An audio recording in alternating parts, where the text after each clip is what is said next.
ఇక్కడికి వచ్చినప్పుడల్లా అన్నయ్యని నా చేతులారా నేనే చంపుకున్నానేమో అన్న బాధ గుండెంతా బరువెక్కేలా చేస్తుంది. ఆ రోజు అన్నయ్యతో నేను ఇక్కడికి వచ్చున్నా, లేదా మనం ఇక్కడికి వచ్చినప్పుడు నేనే పైకెళ్ళున్నా అన్నయ్య మనకి దూరం అయ్యేవాడు కాదేమో. విధి రాతను ఎవరు మార్చగలరాది? మనకి రాసి పెట్టలేదు. అరవింద్ మనల్ని వదిలేసి వెళ్ళిపోయాడు, అంతే.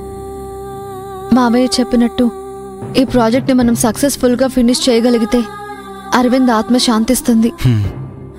మనం ధైర్యంగా ఉండి ముందడుగు వేయడం తప్ప చేసేదేముంది చెప్పు?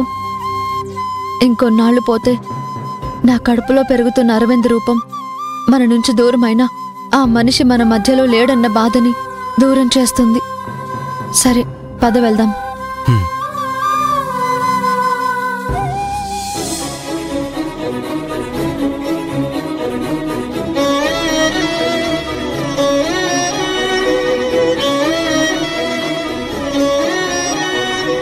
విజయ, ఒకసారి లేరా?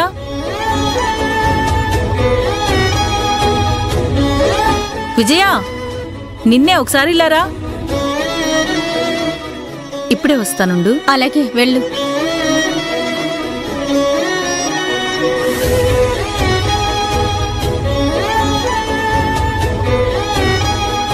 పిలుస్తుంటే పలకవేంటే?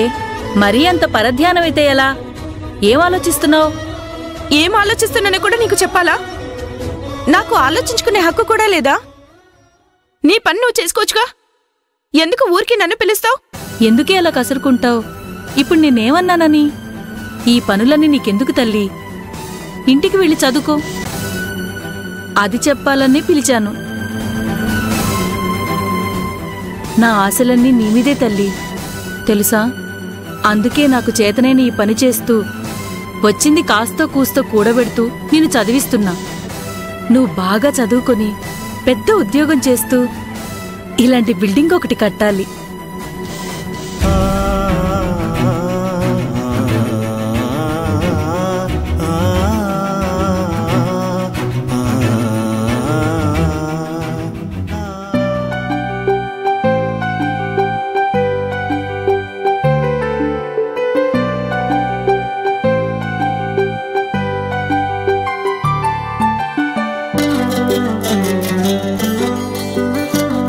పాండు, నమస్కారం బాబు. నమస్కారం. ఒకసారి వర్కర్స్ అందరినీ పిలువు. సరే బాబు. అలాగే రాజశేఖర్ అంకుల్ పనిలో ఎవరిని పెట్టినా పని తక్కువ, వీళ్ళలాగే అతి వినయం ఎక్కువ. అమ్మా, అందరూ ఒకసారి ఇలా రండి.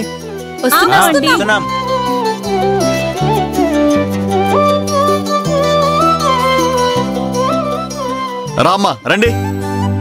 రాయ్యా, రండిరా. ఏంటి లేటు? రా, అక్కడి నుంచో. తను తెలుసు కదా, అరవింద్ అన్నయ్య భార్య పవిత్ర.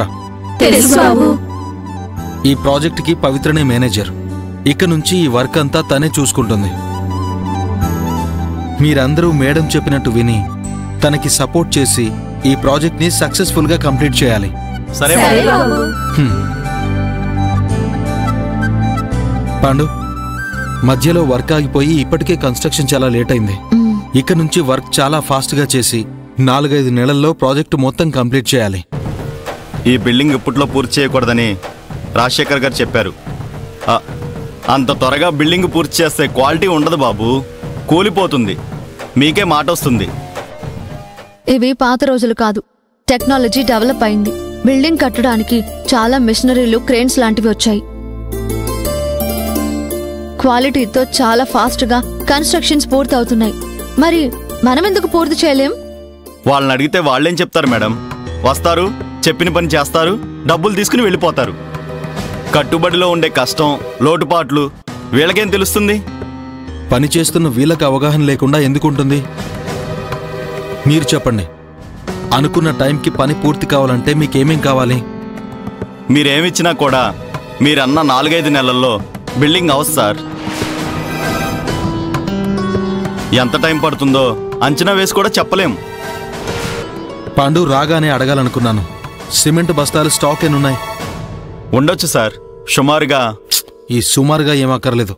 ఎన్నున్నాయో కరెక్ట్గా లెక్క పెట్టి చెప్పు. వెళ్ళు. అలాగే సార్.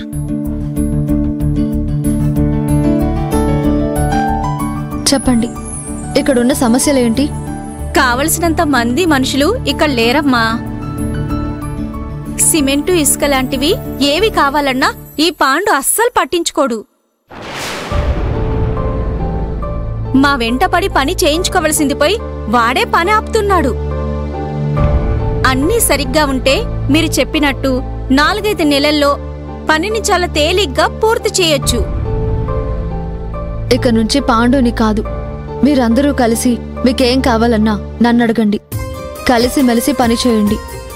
మీరు పనివాళ్లు, మేము యజమానులు అనే భావాన్ని మనసులో నుంచి తీసేయండి. మీరు మా కోసం పని చేస్తున్నప్పుడు మీ మంచి చెడులు చూడటం మా బాధ్యత. మీకు పర్సనల్గా ఏ సమస్య ఉన్నా మీ మనిషిగా మాతో షేర్ చేసుకోండి. వాటిని మేం తీరుస్తాం.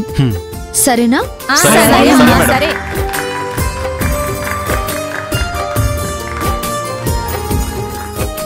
మిమ్మల్ని చూస్తే మాకు మా అరవింద్ బాబుని చూసినట్టే ఉందమ్మా. ఆయన కూడా ఎప్పుడూ మా కష్టాలు అడిగి తెలుసుకొని తీర్చేవారు. మేము ఎక్కువ టైం పనిచేసైనా ప్రాజెక్ట్ని అనుకున్న టైంకి పూర్తి చేస్తాము. Thank you. మీరందరూ వెళ్ళి పని చూసుకోండి. వెళ్ళండి.